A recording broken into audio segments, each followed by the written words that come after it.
Hey everyone, today we're going to go over how to set appointments with buyers. So let me go ahead and share my screen. That way everyone can see exactly what I do, how I do it. So give me a second here. Boom.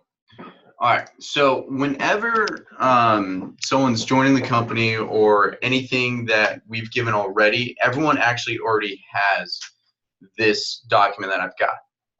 So if you actually go to the flash drive or all the documents that I sent over, it's going to be in your files. I'm going to go to documents here. I put it as to send in new agents, and when everyone sees it, it's going to look just like this from what I transferred over to the flash drive. To find this, you're going to go to buyers, which is number 4, and then click on meeting with clients, setting appointments. So that's the whole thing today, what we're doing with buyers, how to set the appointments, what to go over, what to tell them, what to look for. So I'm going to show you guys everything on this, and then if you guys have questions on it later, always ask. But you do have this document in your files. If you don't, let me know and I'll send it over to you. So when you're meeting with a person for the first time, really you want to ask them about their life. You don't want to jump in it right away, kind of get them warmed up. A lot of times people are nervous, so you want to try and get over that hump and just get them comfortable, especially comfortable with you, because when they're comfortable with you, they're going to just solely use you. You don't want them to use you and then jump ship to someone else. So get to know them, actually become friends with them. That's always what I did with them. Next, what I would do is I would pull out the buyer questionnaire, and actually I would go and bring this up too because everyone else has this file as well. So it's in the same exact section as before, where we go to buyers and then we click on buyer questionnaire. And then this is something that I would ask all my buyers in the very, very beginning. I've got this thing down to a science now, so it's just imprinted in my brain. But I ask people, have you been pre-approved? If yes, who have you spoken to? If you haven't, have you talked to anyone about it? Have you talked to any companies? Who are you thinking about? What is the time frame for when you want to move? What areas you're looking to move to? What price range do you want to be in? If they don't know what price range, how much money do they want to spend per month? What's their budget? Do they want to move in ready house? Do they not want to move in ready house? Do they want to try and get a good deal? Good deals are mainly foreclosures, but those aren't move-in ready. So you kind of got to give and take. What's the minimum of bedrooms you want? Bathrooms, square footage. Do they want attached or detached? Do they want any particular school zones, fences, parking, pool, acreage, storage, fireplace? I mean, the list goes on and on. And you can literally ask them every question in the world, and the more you know about them, the better. I love filling this out as well because, sometimes and this happened a couple times where I'll fill this out, they'll tell me exactly what they're looking for. Let's just say someone's telling me they're looking for 350 in short drive range. Well, later you find out they're like, no, I want 450 Ocean Lakes. And it's like, whoa, those are, first of all, completely different sides of the city. Second of all, $100,000 difference. You told me this. We need to do something because you should have told me that before. Here you have it in writing saying, no, this is exactly what you told me. So sometimes buyers will try to do that to you. Don't let them. Just have all proof. So then you keep the list, tell them what they're looking for, go over it a little bit, learn what they're looking for. And then what I always bring up is I say, hey, I'm looking for what you're looking, not for what I think you'll like, because sometimes people say, oh, you're just pushing me to this house. It's like, no, this is what you're looking for. Like, you told me exactly everything. So it's a way, again, to not be pushy and say, this is what you told me you want. So this is a 3-bed, 2-bath house, Ocean Lakes, under 250, move-in ready, all of that. But the biggest thing here with new buyers is you want to make sure they're pre-approved. If they're not pre-approved, get them pre-approved before you show them houses. That's so key, I can't even explain. There was so many times at the beginning of my career where I showed them houses solely because I wanted to feel like I was doing something. In reality, I was literally just wasting my time because these people just wanted to see houses for fun. I don't get paid for showing houses. I get paid for having closings. So if I'm not showing houses to qualified buyers, I'm literally wasting my time. So what we do is we're going to go and get them approved through UAM. because they are honestly the best mortgage company in the world. And you know, I'm a firm believer in what they do in all their products. And to be able to put in a pre-approval, what we do is we go to uamva.com, and then at the top right corner over here, we're going to go to Agent Portal, and then this is where we fill out what they're looking for. So, or not what they're looking for, but we fill out their info. When can they talk to the loan officer? Any notes about them? And we do this because, you know, sometimes buyers, they'll say something and do another. We'll tell them, hey, call the lender, and then they'll end up calling USAA or the bank. And we don't want that. We want them at UAM, United Atlantic Mortgage. So what I'm going to say is, hey, when can you talk to the lender? We'll say between 4 and 6. They'll say 5 o'clock work. They'll say yes. So in here, I'll say, all right, we're going to talk to them today at 5 p.m. and then just fill in all the other notes and then all their info, and then UAM will reach out right then and there. Now with UAM, it does take 24 to 48 hours to come back for the approval. So if you are going to be showing them houses, get them to do this at least 2 days in advance. That way you know if they're fully approved or not. But set up the appointment, and let's see what else. So another good thing that I always say if they don't want to get pre-approved is I say, look, the seller is requiring that you have a pre-approval letter before you get into the house. And then you try and bring it to them like if they're in the seller's shoes saying, hey, look, if you were selling this house, would you want an unqualified buyer who may not even be approved for your house to walk through your house where you had to set it up, take the dogs out, put everything away? And they would say most likely not. So it's like, all right, look, now you're in the buyer's shoes. You have to get this or they're not going to want you in their home. But at the same time, we're also finding out exactly what their price range is. So sometimes if they say, look, I'm looking for 1,200, you know, I've got a good idea of what 1,200 is. It's right around 200,000, but there's still a lot of give and takes there. I mean, they could have something wrong with their credit to where they have a lower credit score. Now they have a higher interest rate. And now instead of that 200, now it's only 180. Or what if they want a $1,200 credit, a mortgage payment, you know, that's the 180 rather than the 200,000 there. So it's very important to get all that done. But Sandra, Gloria, Susie, all of them will take care of your buyers there. If they are approved, make sure you ask who it is, because if they say Navy Federal, USAA, any credit union, say these following points. Those people are only open 9 to 5, Monday through Friday. You know, there's many times in our real estate life where we need after hours, we need Saturday, we need Sunday, or we even need at 7 to 8 o'clock in the morning. So these other guys, they're not available during this time. And sometimes it really is urgent where we need it that Saturday. And you're not going to get anyone on the phone outside of that. Not just that, when you're dealing with those banks or credit unions, normally you're dealing with multiple people at the same time. You're not dealing with just one loan officer like you would with UAM, Atlantic Bay, OVM, Movement Mortgage, any of those. You only deal with one person there. Anywhere else, it's very, very confusing for most people. UAM is available 24/7. You can contact Sandra, Gloria, Susie any time of the day. You just send them an email and they'll get it done. Those other lenders also have hidden fees that most people don't know about. So for instance, Navy Federal will say, oh yeah, you've got this lower interest rate than UAM. And let's just say UAM's at 3 1/4 and Navy Fed's at 3%. Well, what Navy Fed's not showing is that you have 3 points in buy down, which means you have to put down an extra 3% to get that interest rate. You know, UAM would have that same exact thing if they showed that. But instead, Navy Federal is truly at a 3.5 when UAM's at the 3 1/4 with no hidden fees.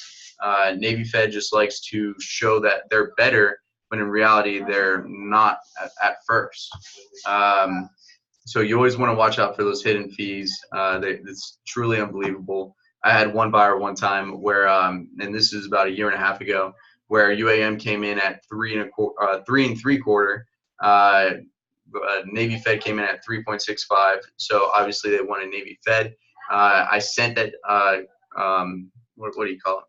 I sent the paper to UAM, and Sandra looked it over and said, hey, look, they're making them buy down points to get that interest rate. Here, we're at this with no buy down points. So Sandra tried telling it to my buyer. Buyer didn't listen. And then at the closing table, they closed at 4% rather than the 3.65 because they were like, wait, we don't want to bring extra money to the table. Why do we have to do this? They're like, well, if you would have brought extra money, then you would have got 3.65. But with UAM, they wouldn't have gotten that. They wouldn't have done that at 3 3/4. So always got to watch out for that. A bank like Navy Federal, their usual closing day is about 45 days, where UAM can close. I mean, after PICRA, it's even at just 10 days later. So I say 15 days here because you can set it out 15 days from now. Now you got to get moving to get that, but it is possible on their side. Those other lenders also put them in underwriting within the last 2 weeks before closing. There's so many things wrong with that, it's not even funny. UAM does the underwriting up front to make sure they are approved.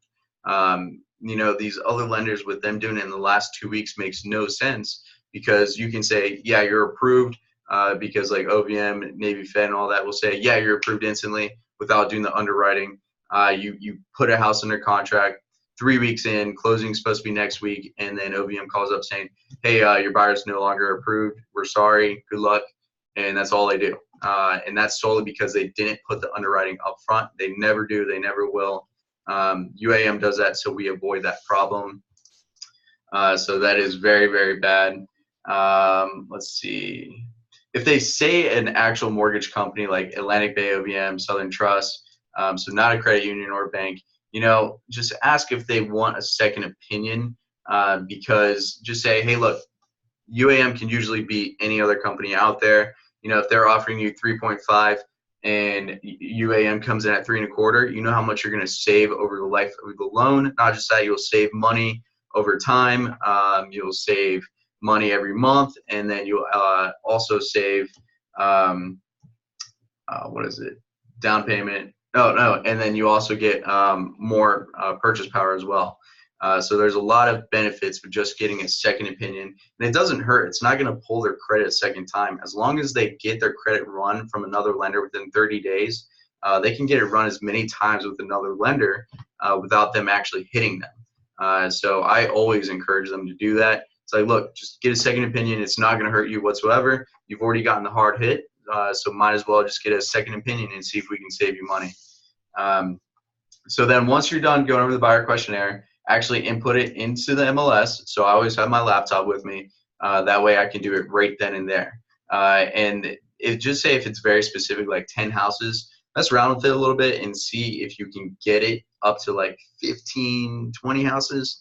You know, it's always nice for them to go through the 15, 20.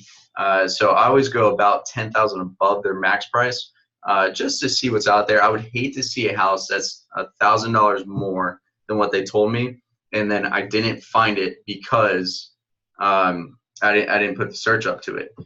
So if I miss a house, like if they told me 350 and a house was listed at 351 and I only put it up to 350 and their perfect house was that $1,000 more, you know, it's my fault for missing it because one, I should know around the price range of everything out there. Two, we could potentially negotiate it down from 351 to 350. Or three, that $1,000 may be well worth it for everything they're looking for. Especially $1,000 over a 30-year life loan is usually only like a $2 difference. So it's definitely well worth it, in my opinion. Say if they want 2.5 baths, or they say they want 3 baths or 2 baths, you know, I always ask them, are you looking for 2 showers and a toilet, like a guest bathroom and all that? So you always got to ask, but the way you put in a rain is I put 2+. That way you're not just limited at the 2, but you can see everything extended after that. And don't forget the plus sign for the beds, bath, and square footage. That way you don't not see those other ones. If it's very broad, like 50+ houses in the search, you know, try and narrow it down. So say for instance, they told me between 200,000 and 400,000. You know, I would bring it up from 250 to 400,000. You know, I'm not going to move it down. It would make no sense because once they see that $400,000 house, you know, they're not going to want that 200,000. They're just not. They're such different levels. They're not going to want to go down. But then some people will want that $400,000 house at 250, and that's just not plausible either. So that's where I would bring it up to try and narrow it down. If you found houses they like, I love doing a Google Earth view. That way they can see the surrounding area. Now, you know, Google Earth is kind of dated a little bit, but it's still a good idea of what's around there. And I actually lost a buyer one time because the buyer told me I didn't do the Google Earth view at the search, and I was like, well, screw that. I'm not having that happen again. And ever since I've been doing it, it's actually pretty cool, and the buyers think it's awesome. See on the big screen, you know, you fly into it. They really love seeing that, so it's really cool. And if there's anything that would pop out or is a red flag to you, you would see it from there, and so you don't waste your time from just driving out there. In the beginning of my career, I wish I did this because on the map, like just say on our rain map, you know, it looked good. It was kind of on a main road, not really, but it was on a road. And I was like, you know, I don't think you guys are really gonna like this, but you know, we can go see it. If I would have done the Google Earth view, we would have not seen it, because as soon as we got to the house, directly across the street was a cemetery. And so you look out from the master bedroom window, and all you see are the stones from all the dead people there. And I was like, oh my God, why are we here? And as soon as I looked out the window, they were like, yeah, so we're not gonna buy this house. I was like, yep, I wish I saw that one coming before we drove all the way out in deep Chesapeake. So yeah, it'll save you every now and then. So then when you're gonna go make the appointment, you want to look at your calendar and see what works best for you, what works best for them. So for instance, I'll pull up my own personal calendar, and then I'll show you what I would do. So let's just go to next week. So like next week's already pretty busy, but by looking at this, I can see, okay, anything between noon and 4, I'm free. Anytime after 1 o'clock, I'm free. Anytime between 2 and 4, I'm free. And then anytime between 10 and 3 o'clock, really, I'm free. So during all those times, I can go show houses. Now, it's key to be this organized, because just say I didn't have a calendar or anything scheduled like this, then I wouldn't know during those times that I was free. So I can literally look at my calendar right now and say, hey, yeah, if you want to see houses here, here, here, and here, here, and here, I can make this work. That way I look organized, very structured, and then I can make the most amount of time for my clients. So that is the biggest goal when it comes to that. But let's see here. So, so what I do from there is next I'm going to go find all those houses and then try and map it out to what will work best kind of for me. You know, what I do is I start with the furthest house and then work my way back. So I don't want to start with the closest home and then work all the way out, because let's just say the house started in Virginia Beach where I live, and then we went to Norfolk, and then we went to Chesapeake, and then we went to Suffolk. You know, it's kind of a tough client, but it literally happens. So let's just say I did that. You know, at the very end, I'm super tired. I just saw 7 houses, and now I'm in Suffolk. Got to drive an hour home. You know, I could have started out in Suffolk, worked my way back to Virginia Beach, and then had a 10-minute drive home. So that would be way better for me. And you know, like I try and make it work for the clients, but honestly, they're so stoked on just seeing houses. They're like, yeah, let's start in the Virginia Beach one, or let's start in the Suffolk one, wherever you live. I always make it more convenient for myself. So start with the furthest, work your way back. And that's exactly what I do. Some people have a theory where you start with the best house first, or like, yeah, you start with the best house first. That way anything else after that doesn't really compare. But never start with the worst house to the best house, because you do that and they see something better each and every single time. Once you find that perfect house, let's just say the 7th house is the perfect house, now they're going to be like, well, we just saw 7 houses in a row. Each one got a little better. You know, there's probably something better than this one, so we're going to wait. And then the next day the house is under contract, they lost it, and then there's no better house, and they're like, oh my God, we should have done that one. It's like, I told you, for some reason in your brain, you got it to where you thought there was going to be a better house, when no, this is a perfect house. You just, it totally screws them up, so don't ever do that. Learn from my mistake. When you're going to make the appointments, call or text the listing agent. Sometimes it says in the showing instructions, call listing agent number 2, or even sometimes it says call showing time. So make sure you read the showing instructions, but also you look down and look in the agent remarks, because sometimes both of them say some very specific stuff that you want to look for. So then what we're going to do next is we're going to go reach out to that person. If it's actual agent, I always say, hi, this is Austin with Austin James Realty. I was wondering if your listing on, let's just say, 123 Main Street was still available. And then I would say, am I able to show it today between 2 and 3 p.m.? And, you know, I always try and make it an hour duration, really because I want to be able to have time, whether if they want to see the house longer or if it's short, we're still good on time. Or if we come late, we're still good on time as well, because the timing thing is very, very difficult. So I would say, hi, this is Austin, with Austin James Realty. I was wondering if your house on blank was still available. And they would say yes or no. Great, can I show it today between 2 and 3? Or like sometimes you gotta look in the showing instructions because it'll say need 24-hour notice. So now you gotta look and see, okay, when is 24 hours from now? Maybe they'll say, yes, you can show it tomorrow at 10 a.m. even though it's not 24 hours, but it still helps out. So then next, we're gonna go to, if they say yes, make sure you ask if there's a CBS code. A CBS code is really a secondary code that we can put on our lockboxes as listing agents. So me or everyone really, we have our own personal code for every lockbox. If it doesn't have a CBS, we can just get right in the house even without asking the listing agent. But if there's a CBS on it, it'll say, sorry, you can't get in, what's the CBS? At that point, we can't just walk into any house. You know, we have to call up the agent or showing time and ask, hey, what's the second code? So me as a listing agent, I always put on a CBS because I always tell my sellers, look, no agent will be able to just walk into your house. They have to call me first before they get in there. So really, you know, you just make your sellers feel more secure. And so that's why you always have to ask the buyer's agent, is there a CBS? What's funny is most CBSs are just people's cell phones. And I've seen it where it's people's cell phones backwards. I've seen 1, 2, 3, 4, 5, 6, 7.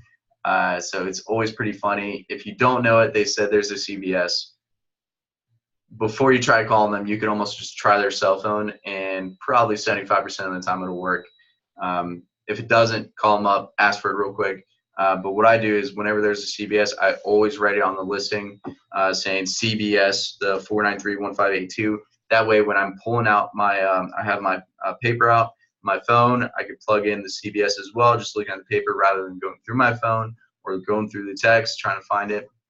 It's just a lot more organized that way. If they say the house is no longer available, just say thank you. If anything later changes, please just let me know. Save my number. Would love to be able to get in it later.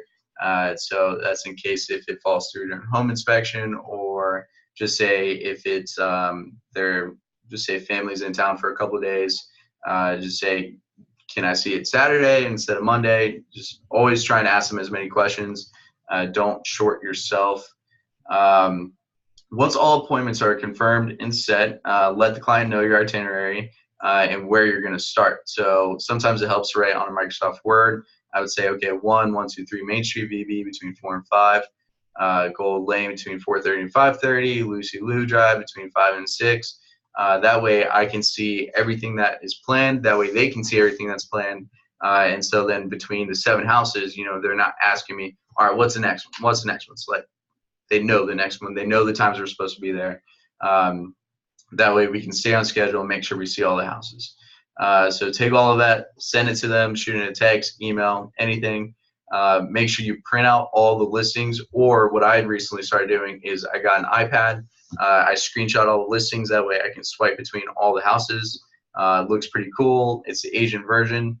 That way I can see everything about the house as a realtor. I always label at the top of my listing papers the order we're in, just in case like the papers flew around. I still know it's 1, 2, 3, and 4. I always put at the top the time we're supposed to be there, as well as if there is a CBS. So definitely put the time slot just so you can stay on track and you know when you're supposed to be there. To figure out the time slots is kind of difficult.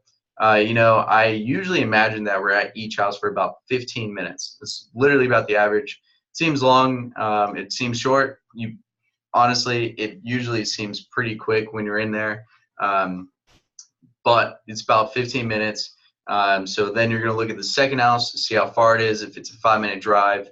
And I know, let's see, it's 5 minutes to get to the car, and then just say driving is about 20 minutes. I'm just going to add all that together, say, okay, it's about 40 minutes until the next house.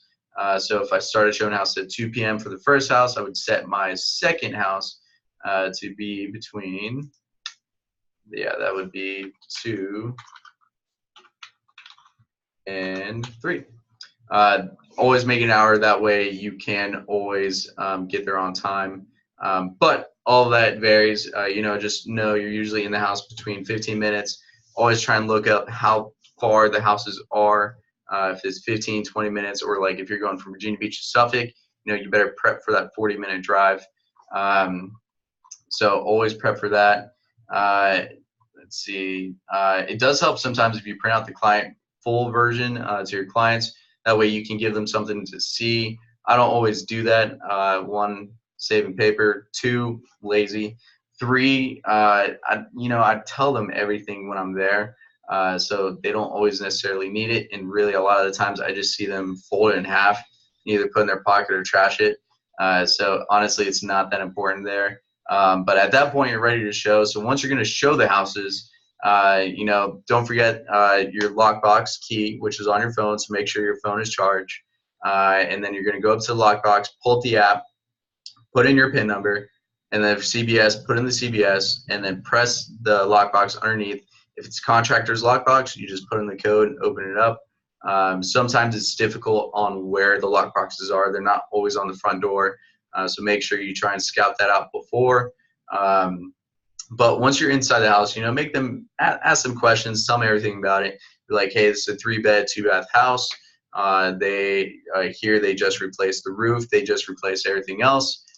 So just tell them everything up front. Ask how they feel about it. Write down notes on each thing. That way, when you're done, you can go through it and actually give the agent feedback on it. But 2, you can also go through the list with your client and then see how everything compared to each. When you're done showing, make sure all the lights are off and all the doors are locked. I do it now anywhere I go, which is hilarious. I'm always turning off the light, trying to lock the door. At the end of the day, I like to recap how they felt about today's houses. And usually you'll know if they found the perfect house, because then they start comparing that house to every other house you watch.